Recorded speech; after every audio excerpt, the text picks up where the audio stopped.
క్రీస్తునందు సహోదరి సహోదరులారా, ప్రభువైన యేసుక్రీస్తు నామములో హృదయపూర్వక వందనాలండి. ముందుగా ఇంత మంచి సమయాన్ని ఇచ్చిన తండ్రి అయిన దేవునికి ప్రభువైన క్రీస్తు ద్వారా కృతజ్ఞతాస్తుతులు చెల్లిస్తున్నానండి. మరి బాగున్నారండి? వాక్యం చదువుకొని ప్రార్థన చేసుకున్న తర్వాత పాటలోనికి వెళదామండి.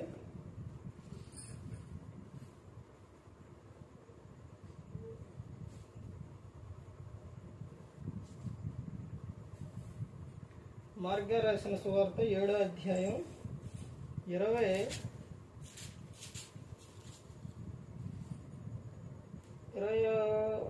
వచనం నుంచి 20 నుంచి అయితే, మనుషుని లోపల నుండి బయలు వెళ్ళినది మనుషుని అపవిత్రపరచును.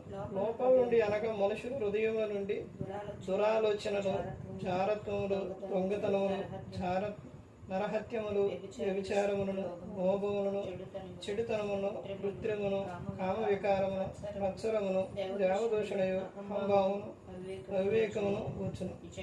ఈ చెడ్డవన్నీ లోపల నుండి వెళ్ళి మనుషుని అపవిత్రపరచునని ఆయన చెప్పి ప్రార్థన చేస్తాం.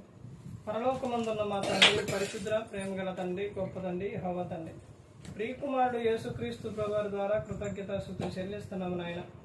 అయ్యా, కూడికంతట్లో మీరే నడిపించండి ఆయన. వాక్యం బోధించుండగా వినివారు తండ్రి మంచి వృద్ధిని వాక్యానుసారంగా నడిచే భాగ్యం దయచేయండి ఆయన. వాక్యం బోధించుండగా ఈ లోక సంబంధమైన జ్ఞానంతో కాకుండా మీ జ్ఞానంతో మాట్లాడే భాగ్యం దయచేస్తారని మా ప్రభువైన యేసుక్రీస్తు నామములో వేడుకుంటున్నాం తండ్రి, ఆమేన్.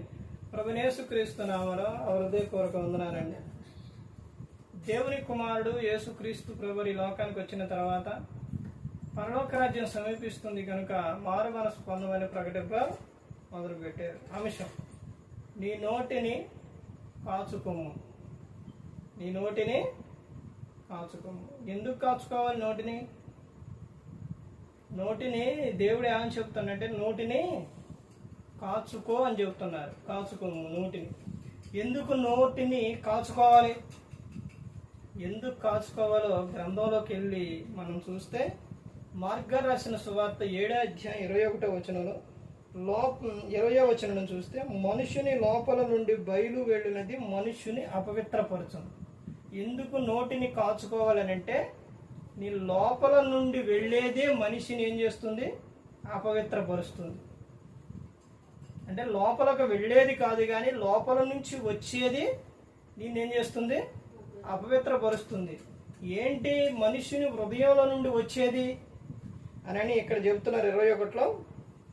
లోపల నుండి అనగా మనుషులు హృదయంలో నుండి దురాలోచనలు, చారత్వములను, దొంగతనములను, నరహత్యలను, వ్యభిచారములను, లోభములను, చెడుతనములను, కృత్రిమమును, కామ వికారమును, మత్సరమును, దేవదూషణయు, అహంభావమును, అవివేకమును వచ్చును. ఈ చెడ్డవన్నీ లోపల నుండి బయలు వెళ్ళి మనుషుని అపవిత్రపరచునని ఆయన చెప్పాను. ఈ చెడ్డవన్నీ కూడా లోపల నుంచి బయటికి వెళ్ళి మనిషిని ఏం చేస్తుంది? అపవిత్రపరుస్తుంది. అందుకనే దేవుడు ఏమని చెప్తుండంటే, నీ నోటిని కాచుకోవాలి అని చెప్తున్నారు. నీ నోటిని కాచుకోకపోతే ఆ నోరు వలన చాలా ప్రమాదం జరిగింది. ఏం ప్రమాదం జరిగిద్దంటే, ఇప్పుడు భార్యాభర్త గురించి చూస్తే, భార్య గన నోటిని కాచుకోకపోతే, నోరు గన కంట్రోల్లో లేకపోతే ఏం జరిగిద్ది? వీపి పగిలిపోయేది. భార్య నోరు కంట్రోల్లో ఉండాలి. ఆ కంట్రోల్లో లేకపోతే కంపల్సరిగా స్త్రీ నోరు ఎప్పుడైతే తెరుస్తుందో, ఎప్పుడైతే మాట్లాడుతుందో, స్త్రీ నోరు తెరిస్తే పురుషుడు ఏం చేస్తారో చెయ్యి లేపుతాడు. అంటే ఇప్పుడు స్త్రీ నోటి వలన ఏం తెచ్చుకుంది? దెబ్బలు తెచ్చుకుంది. ఇంకో విషయం ఏంటనంటే, ఈ రోజున అందరూ కాదు, కొంతమంది ఉంటారు సేవకులు. ఇప్పుడు కుటుంబంలోని సేవకుడు క్రీస్తులోకి వచ్చిన తర్వాత ఇప్పుడు సేవకుడు భార్య ఆమె ఏదన్నా కానీ సేవకుడు ఏమి మాట్లాడ్డో, నా ఇష్టంలే, నేను నా ఇష్టానుసారంగా మాట్లాడతా, ఏం మాట్లాడినా నేను ఏదన్నా కానీ సరిపోతుంది, నేను ఏదైనా మాట్లాడవచ్చు, ఎందుకంటే ఇప్పుడు నేను ఏది మాట్లాడినా ఏమి అనడం అని స్త్రీ ఏం చేస్తుందంటే తమ ఇష్టానుసారంగా మాట్లాడుతుంది. ఆ సమయంలోనే భర్త ఏం చేస్తారంటే, ఇప్పుడు దేవునికి సేవ చేస్తుండ కాబట్టి బాధపడతారు. ఇంకా కొంతమంది ఏం చేస్తారంటే బయటికి వెళ్ళి ఏడుస్తారు. ఏంటి ఎందుకని అంటే ఇంట్లోని భార్యనో ఏమీ అనలేక. అదే ఇలా సేవకుడు కాకుండా బయట ఉన్న వ్యక్తుల్లాగైతే ఈ స్త్రీ నోరు తెరిస్తే ఆ బయట ఉన్న వ్యక్తి ఏం చేస్తారు, మామూలు కొట్టడనమాట. అసలు ప్రాణం ఉందా పోయింది అన్నట్టు కొడతారు. ఎందువల్ల అంటే నోరు కంట్రోల్లో లేకపోవటం వల్ల. అలా కొట్టిన తర్వాత అప్పటి నుంచి ఏం చేస్తుంది స్త్రీ, ఎప్పుడైతే ఒంటి మీద దెబ్బ పడుతుందో అప్పుడు ఏం చేస్తుంది, నోరు కంట్రోల్లో వస్తుంది, భర్త చెప్పినట్టు వింటుంది. ఇదంతా కారణం ఎలా తెచ్చుకుంది, ఎందుకు తెచ్చుకుంది అని అంటే, ఒళ్ళు నలిగే దెబ్బలు పడే విధంగా ఎందుకు స్త్రీ తెచ్చుకుంది అని అంటే నోరు కంట్రోల్లో లేకపోవడం. ఇప్పుడు పురుషుడు నోరు గనక కంట్రోల్లో లేకపోతే ఏం జరుగుతుంది, పురుషుని నోరు గనక కంట్రోల్లో లేకపోతే, కంట్రోల్ చేసుకోకపోతే ఏం జరుగుతుందంటే తన చేతులారా తానే ఏం చేసుకున్నట్టు, తన పరువు తీసుకున్నట్టు. ఇప్పుడు పురుషుడు గన నోరు కంట్రోల్లో చేసుకోవడం మాట్లాడింది అనుకోండి, ఈ స్త్రీ ఏం చేస్తుంది, ఎలా పడితే అలా అరుస్తుంది, ఎలా పడితే అలా మాట్లాడుతుంది. ఇప్పుడు బయట ఉన్న వాళ్ళు, పక్కనున్న వాళ్ళు అందరూ కూడా ఏం చేస్తారు, అందరూ చూస్తారు, అందరూ ఇదేంటి అనుకుంటారు. తర్వాత ఆమె ఏం చేస్తుంది, వాళ్ళ అమ్మ నాన్నకి చెబుతుంది. ఎంత దూరం వెళ్ళిపోతుంది. పురుషుడు ఏం చేయాలి, నోరు కంట్రోల్లో చేసుకోవాలి. ఎందుకు ఇవన్నీ కూడా చెప్తున్నారనంటే, అంటే లోపల నుంచి వెళ్ళేది నిన్నేం చేస్తుంది, అపవిత్రపరుస్తుంది ఒకటి. తర్వాత ఇంకా రెండో విషయం చేస్తే, నీ నోటిని ఎందుకు కాచుకోవాలన్నది 3 విషయాలు చెబుతాను. ఒకటి, నోటిని ఎందుకు కాచుకోవాలి అని అంటే లోపల నుండి వెళ్ళిన మాట నిన్నేం చేస్తుంది, అపవిత్రపరుస్తుంది. తర్వాత రెండో విషయం చూడండి. రెండవ విషయం ప్రసంగి గ్రంథం 5వ అధ్యాయం 2వ వచనం. నీవు దేవుని సన్నిధిని అనాలోచనగా పలుకుటకు నీ హృదయమును త్వరపడనీయక నీ నోటిని కాచుకోము. దేవుడు ఆకాశమందున్నాడు, నీవు భూమి మీద ఉన్నావు, కావున నీ మాటలు కొద్దిగా ఉండవలెను. ఎందుకంటే దేవుడు ఏమని చెబుతుండో, నీ నోటిని కాచుకోవాలి. ఎందుకు కాచుకోవాలి అని అంటే దేవుడు చూస్తున్నాడు కాబట్టి. జీవ మరణములు ఎవరు దేని స్వాధీనంలో ఉన్నాయి అంటే నాలుగు స్వాధీనంలో ఉన్నాయి అన్నమాట. నువ్వేదైతే మాట్లాడుతున్నావో అది నువ్వు ఏం మాట మాట్లాడాలి. క్రైస్తవ స్త్రీ అయినా పురుషుడైనా ఎవరైనా కానీ ఏం మాటలు మాట్లాడుకోవాలి, ఏం మాటలు రావాలి, నీ నోటి నుంచి కృతజ్ఞత వచనమే రావాలి. బూతులైనను సరసక్తులైనను నీ నోట నుంచి రాకూడదు. ఇక్కడ ఏమని చెప్తున్నాడంటే, నీ నోటిని కాచుకొమ్ము, దేవుడు ఆకాశం ముందున్నాడు, నువ్వు భూమి మీద ఉన్నావు, కావున నీ మాటలో కొద్దిగా ఉండవలను. ఎంత తక్కువ మాట్లాడితే అంత మంచిది. విస్తారమైన మాటల్లో ఏం పుడుతుంది, దోషం పుడుతుంది అని చెప్తుంది. ఒకటి ఏమని చెప్తున్నారంటే నోటిలో నుంచి వెళ్ళి నిన్ను అపవిత్రపరుస్తుంది. రెండోది విషయం ఏంటనంటే దేవుడు చూస్తున్నాడు కాబట్టి, దేవుడు వింటున్నాడు కాబట్టి నీ మాటలు ఎలా ఉండాలి, కొద్దిగా ఉండాలి అని చెప్తున్నారు. నీ నోటిని కాచుకోము అని చెబుతున్నారు. ఇంకా నీ నోటిని ఎందుకు కాచుకోవాలని చెబుతున్నారు అని అంటే యాకోబు గారు రాసిన పత్రిక చూడండి. యాకోబు గారు రాసిన పత్రిక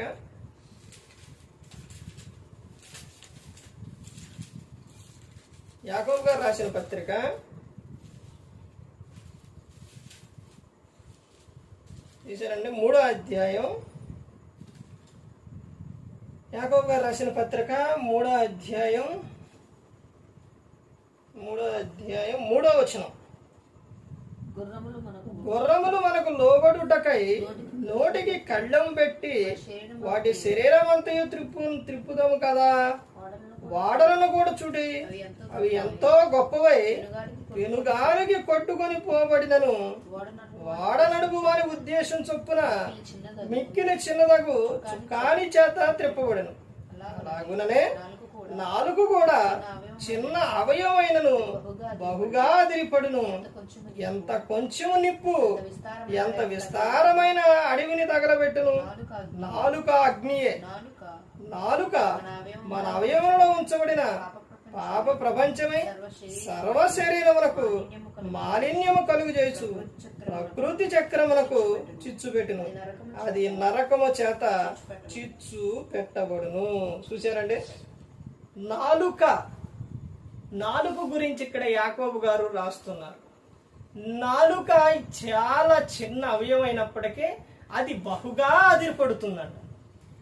తర్వాత చిన్న నిప్పురవ్వ అడవిని ఎలా తగలబెడుతుందో మన అవయవాలలో ఉంచిన చిన్న అవయవమైన నాలుక ఈ శరీరానికే ఏం చేస్తుంది? చిచ్చు పెడుతుంది అని చెప్తున్నాను. నాలుక ఎలా ఉండాలని అంటే కంట్రోల్గా ఉండాలి అని చెప్తున్నారు. తర్వాత 7వ వచనంలో చూడండి, మృగపక్షి సర్ప జలచరములలో ప్రతి జాతియు నరజాతి చేత సాధు ఆయను గాని ఏ నరుడును నాలుకను సాధు చేయనేర. అది మరణకరమైన విషయంతో నిండినది. అది నిరర్గళకమైన దుష్టత్వమే.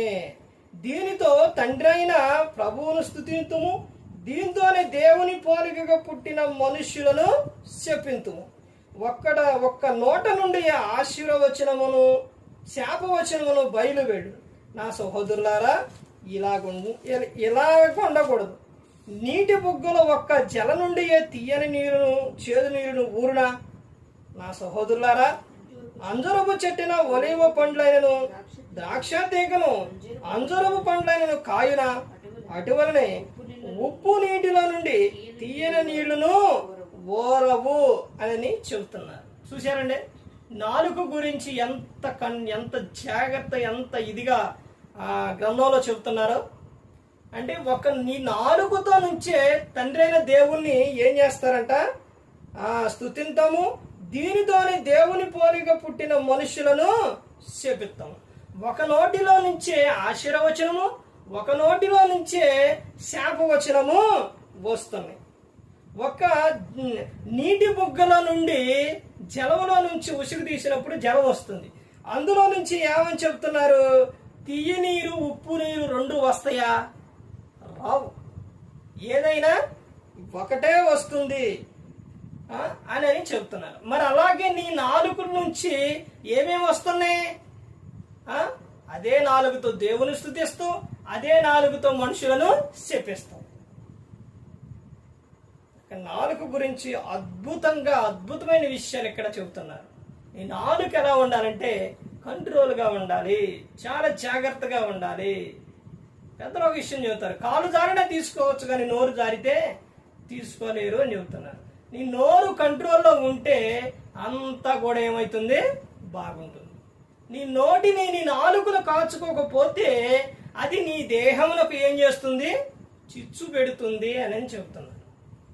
ఈ విషయాలు చాలా అద్భుతమైన విషయాలు ఇక్కడ గ్రంథంలో అనేది రాపించారు. ఒకటి ఏంటి అని చెప్తున్నారంటే, నీ నోటిని ఎందుకు కాచుకోవాలి? నీ హృదయంలో నుంచి చెడ్డయన్నీ బయటికి వెళ్ళి నిన్ను అపవిత్రపరుస్తున్నాయి కాబట్టి నీ నాలుకను నోటిని కాచుకోవాలి. రెండోది విషయం ఏంటంటే, దేవుడు చూస్తున్నారు కాబట్టి నీ మాటలు కొద్దిగా ఉంటారు. నీ నోటిని కాచుకోవాలి. దేవుడు ఆకాశం మీద ఉన్నాడు, నువ్వు భూమి మీద ఉన్నావు కాబట్టి నీ మాటలో కొద్దిగా ఉంటారు. తర్వాత నీ నాలుకను ఎందుకు కాచుకోవాలని అంటే, ఆ నాలుక కాచుకోకపోతే నీ దేహమునకు చిచ్చు పెడుతుంది కదా. అందుకని ప్రతి ఒక్కరు గమనించుకోవాలి. ఇంకా గ్రంథంలో చూస్తే చాలా విషయాలు ఉంటాయి. ప్రతి ఒక్కరు చదువుకుంటే ప్రతి ఒక్కరికి కూడా అర్థమవుతుంది. నాలుక, మన నాలుకతో దేవుడు మనకు నాలుక ఇచ్చింది ఒక వ్యక్తిని ఆశీర్వదించడానికి, ముందుగా దేవుణ్ణి స్తుతించడానికి. దేవుడు మనకు నాలుక ఇచ్చి ఉన్నారు. అందుకని ప్రతి ఒక్కరు గమనించుకొని ప్రతి ఒక్కరు తెలుసుకోవాలి. ఏ ఒక్కరు కూడా నశించి నరకానికి వెళ్ళిపోకూడదని యేసుక్రీస్తు ప్రభువారు ఈ లోకానికి వచ్చి మనందరి కోసం సిలువలో తన ప్రాణాన్ని పెట్టి ఉన్నారు. మరి ఈ విధంగా నిలబెట్టి మాట్లాడించిన తండ్రి నా దేవునికి కృతజ్ఞతాస్తుతులు చెల్లిస్తూ ఇంతవరకు శ్రద్ధగా ఉన్న మీకు ప్రభు పెడుతున్న హృదయపూర్వక వందనాలు చెల్లిస్తూ ఈ మాటలు ముగిస్తున్నా. అందరికీ వందనాలు.